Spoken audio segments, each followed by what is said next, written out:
Waalaikumsalam warahmatullahi wabarakatuh. Oke, kita lanjut dari pertemuan kemarin. Berarti hari ini kita masuk ke materi 2. Nah, sambil saya share screen ke Anda.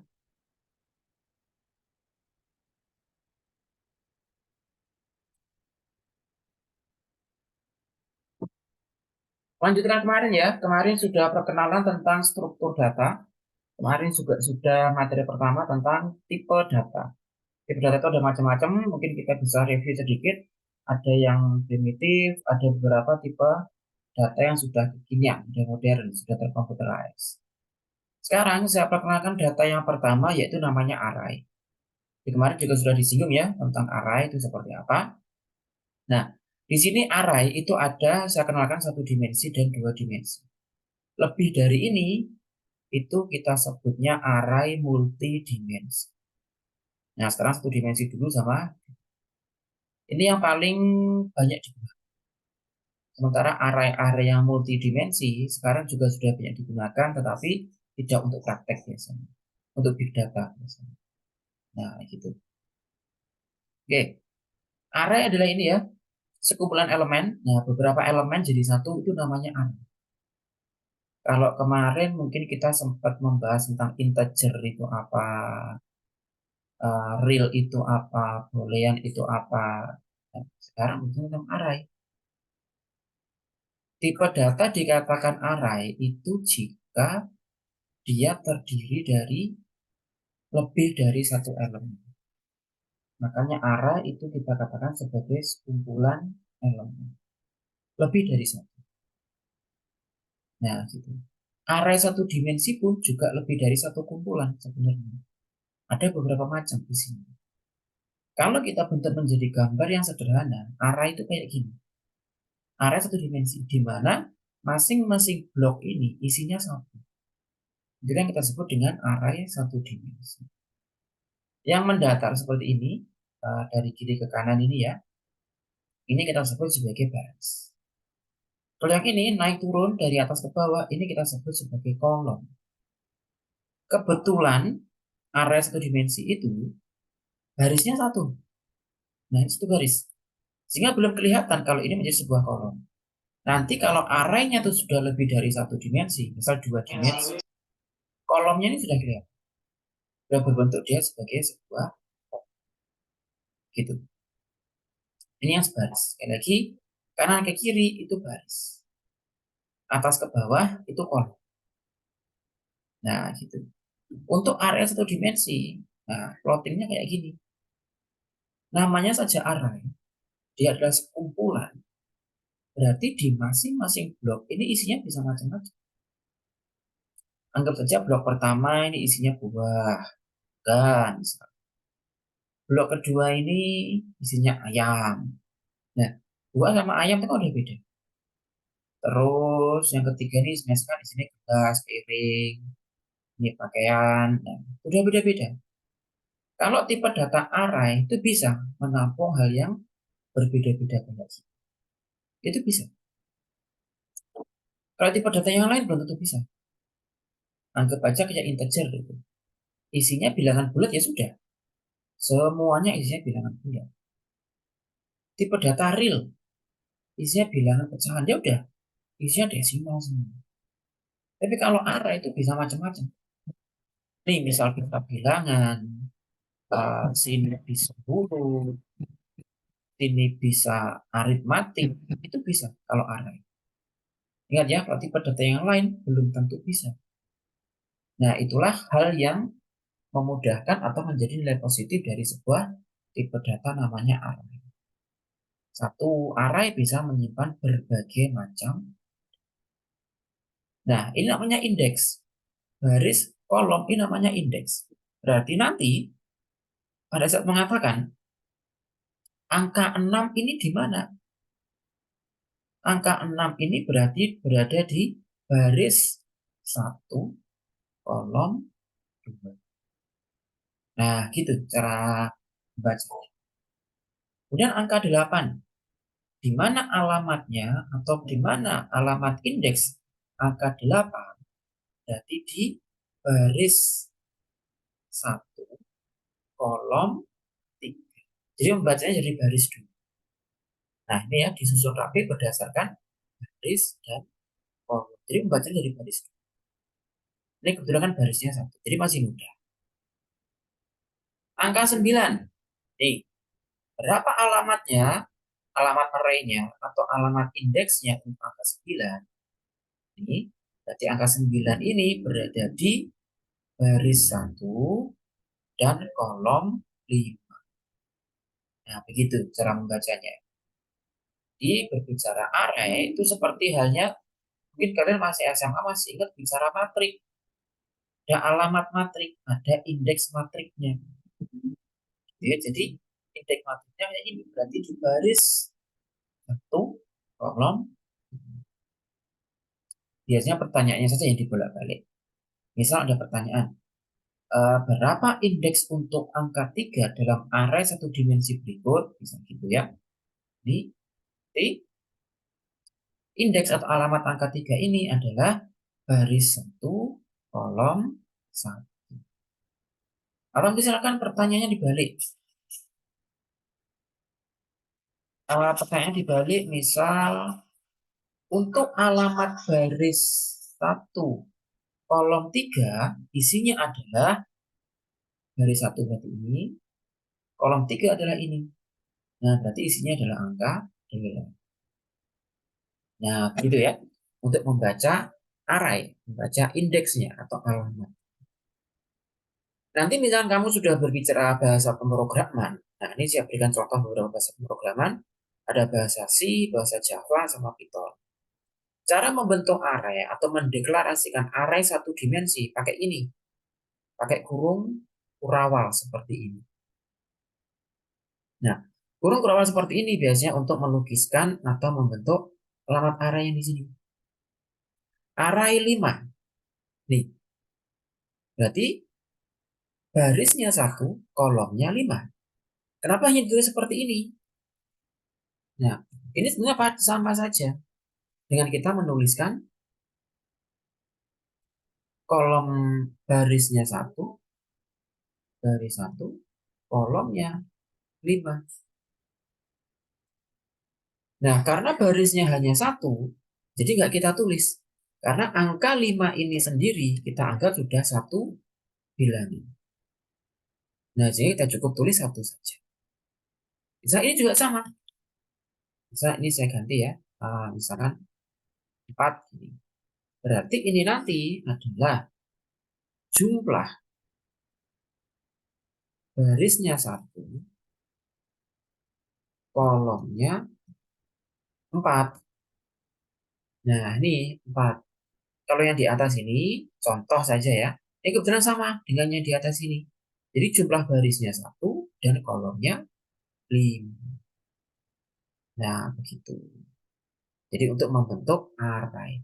Jadi ini tuh sudah dianggap. Tapi misal nanti di array 2 dimensi. Di mana sudah mendeklarasikan berapa jumlah barisnya dan berapa jumlah kolom. Kalau hanya 1 seperti ini saja, ini berarti dianggap jumlah barisnya 1. Angkanya 5. 4. Ini menunjukkan jumlah kolom. Jadi begitu ya. Bukan berarti 5 gini, oh berarti barisnya tidak ada. Enggak. Kalau barisnya tidak ada, nanti arraynya nggak bisa nyimpan. Tetap baris harus ada minimal. Ya, ini untuk array 1 dimensi. Nah, ini operasi yang dapat dilakukan, nanti Anda bisa baca sendiri. Kemudian saya kenalkan dengan array yang 2 dimensi. Nah, tahu bedanya di sini? Nah, berarti di sini nanti jumlah baris ada 3, jumlah kolomnya 4. Nah, mungkin nanti seperti ini jadinya. Jumlah baris 3, kolom 4. Nah, jadinya kayak gini arraynya. Entah nanti akan kita isi apa di sini. Gitu. Jadi ini misal saya kasih nama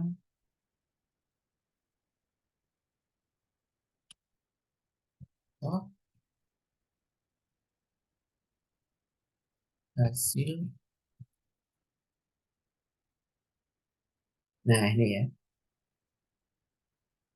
Di mana tadi mendeklarasikan jumlah barisnya 3, jumlah kolomnya 4. Tuh, 1, 2, 3. Ingat ya, kanan ke kiri ini adalah baris.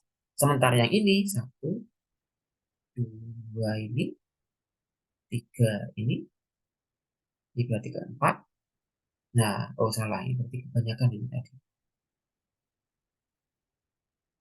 4. Jumlah kolomnya ada 4. Ingat ya, yang ke atas bawah ini namanya kolom. Bisa dia saya kasih angka 16. Berapa alamatnya? Alamat indeks untuk angka 16 berarti alamatnya adalah di baris kedua. Cara nulisnya pakai kurung kurawal ya. Kurung kurawal, kurung segi. Nah, ini biasanya. Berarti di baris 2. Terus kolomnya satu, di kolom kedua. Misalkan untuk nanti misalnya di sini tulis lagi nih, misal di sini 25. Untuk alamat angka 25, misal berarti berapa? Misal nih, barisnya dulu kita deklarasikan. Barisnya baris ke 3. Di sini angkanya di kolomnya juga di. Nah, misal terus di sini saya kasih warna hijau misalnya.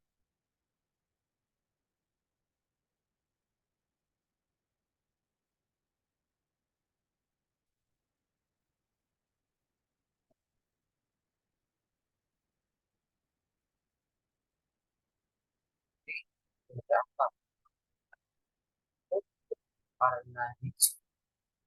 Nah, warna hijau kan posisinya di sini ya. Cek dulu dia di baris berapa. Di sini ini di baris 1. Kemudian di kolom 2, berarti di kolom 3. Nah, seperti ini cara menulis alamat. Ini bisa dibolak-balik ya pertanyaannya ya. Apa yang ditanyakan alamat atau yang misalkan pertanyaan juga bisa dibalik. Alamatnya sudah ketahuan, di situ ada inputan. Nah, gitu. Jadi hanya dibolak-balik saja. Biasanya UAS, UTS itu pertanyaannya nggak jauh-jauh dari seperti itu. Ini yang array 2 dimensi. Di mana baris dan kolom yang sudah kita deklarasikan kayak gini. Tuh. 2 ya, sudah 2 dimensi. Ini angka 1 ditulis di sini, angka 3 ditulis di sini. Jadi ini menunjukkan bahwa arraynya adalah 2 dimensi. Gitu. Kalau array 1 dimensi sekali lagi cuma 1 saja yang ditulis. Jadi sudah mengidentifikasikan kita bahwa itu adalah array 1 dimensi. Nah, baik array 1 atau 2 dimensi banyak fungsinya masing-masing. Nah, ini untuk array 2 dimensi pada dasarnya sama ya. Ada baris dan ada kolom. Yang di dalam ini adalah indeks. Coba ini kita cek. A11. Berarti di kolom baris 1, kolom 1. Nah, di beberapa tempat ada yang menggunakan kolomnya dimulai dari angka 0. Tuh. Kemudian row-nya dihitungnya juga dari angka 0. Pengalamatannya. Tapi juga ada yang kayak contoh kita di atas ini tadi, row dan barisnya kita mulai dari perhitungan 1. Nah, biasanya itu akan ditulis seperti ini, kolom berapa. Tapi kalau nggak ada tulisan kolom berapa, row berapa kayak gini, berarti kita anggap yang di atas ini tadi. Berarti ini kita anggap bukan baris ke 0, tapi kita anggap sebagai baris ke 1.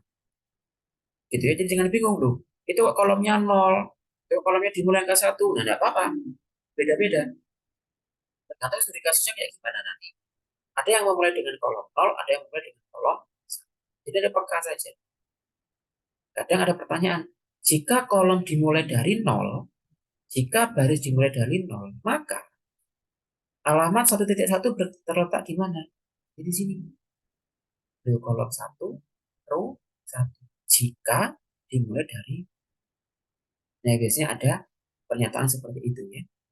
Jika dimulai dari kolom dan row-nya 0, di mana letak 2.2, berarti baris 2, kolom, ya ini row 1, kolom 3, berarti terletak di sini. Gitu ya. Nah, misalkan yang atas ini kita asumsikan dimulai dari 0, misalnya ya. Terus row-nya juga dimulai dari 0. Berarti berapa alamat indeks untuk angka 16? Berarti di sini adalah row 1, kolomnya 1. Karena ini kan row 1. Karena ini row 0 dianggapnya. Berarti row 1 yang ini. Berarti ininya kolom 1. Angka 16 di sini. Untuk alamat 25. 25 di sini. Row berapa nih? Row 2. Karena kita mulai perhitungan dari 0. Row 2 di kolom 2. Gitu. Kalau warna hijau, nih, di row-nya ada 0, kolomnya 0 di sini, ini kolom 1, berarti ini kolom 2. Nah, begitu caranya mengidentifikasi. Gantung apakah kolomnya dimulai dari angka 1 atau dari angka 0. Kayak ini contohnya. Ini dimulai dari angka. Oke, lanjut. Ini ya, beberapa fungsi yang bisa kita lakukan dengan data tipe array. Ada banyak. Kalau zaman di sekolah, kamu mengenalnya dengan matriks. Ini ya, bisa kita isi. Ya, ini contoh tadi. Bisa kita isi angka, bisa kita isi huruf. Ya, di sini ada huruf. Bisa kita isi dengan warna.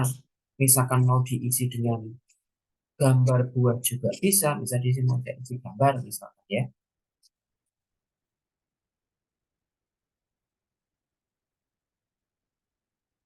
Nah, ini contoh array yang kita isi dengan gambar. Bisa saja.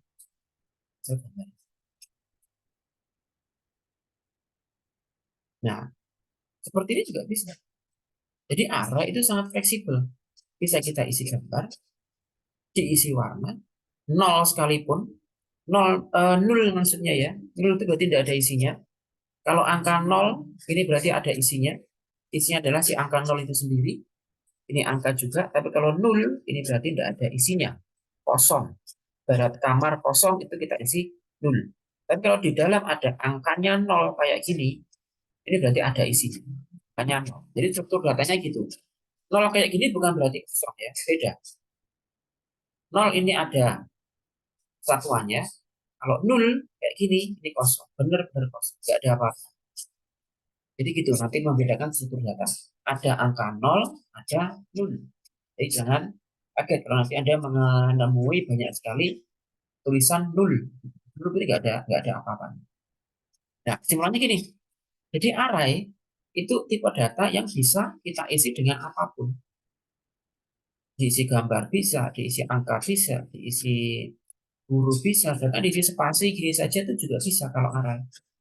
Jadi nanti kalau misalkan kalian di pemrograman butuh tipe data yang bisa diisi dengan banyak hal, salah satunya bisa dengan array. Apalagi array itu misalkan diisi angka saja, pun angkanya juga bisa banyak. Bisa banyak angkanya dan bisa beragam. Dan lebih mudah diproses oleh komputer dalam bahasa pemrograman. Untuk array pun juga bisa ya, di Java bisa, di Python bisa, di bahasa C juga bisa. Ya, dengan cara deklarasinya kayak gitu. Mirip dengan deklarasinya array di satu dimensi. Sementara array di dua dimensi bedanya hanya ini saja. Kalau satu dimensi itu ya satu angka saja, kalau dua dimensi ya dua angka saja. Nanti misalkan ini angkanya 3, ya berarti itu 3 dimensi arraynya. Kalau array sudah 3 dimensi, biasanya kita mengatakan array multi-dimensi. Array 4 dimensi juga ada, 5 dimensi juga. Jadi sudah bertumpuk-tumpuk. Bentuknya sudah bukan tabel seperti ini. Bentuknya udah kayak Rubik gitu. Ya, sudah kubus. Ini tergantung dengan bahasa pemrogramannya kayak gimana, kamu mendeklarasikan, dan nanti untuk apa. Jadi kita menggunakan tipe data tertentu itu sesuai dengan kebutuhannya. Kalau emang nggak butuh array ya nggak usah pakai. Kalau misalkan kita hanya membutuhkan bilangan bulat, ya pakai integer aja sudah cukup. Nggak perlu kita menghitung bilangan bulat pakai array. Tapi kalau kita ingin menampilkan gambar, warna, menampilkan apapun yang itu beragam, ya integer nggak bisa. Bisanya pakai array. Nah, gitu ya. Jadi, namanya struktur data, kita belajarnya hal kayak gitu. Tipe data mana yang kita pakai, nah itu harus sesuai dengan peruntukannya, sesuai dengan fungsinya, kita mau ngapain. Kalau misalnya kita bikin program hanya untuk yes atau no, ya nggak perlu array, nggak perlu juga pakai integer, pakai char saja sudah bisa. Nah, gitu ya, itu di materi pertama kemarin Anda bisa baca-baca. Oke, sampai sini silakan jika ada pertanyaan. Yang ingin bertanya bisa langsung open mic atau bisa dengan menuliskan di kolom chat. Oke, silakan.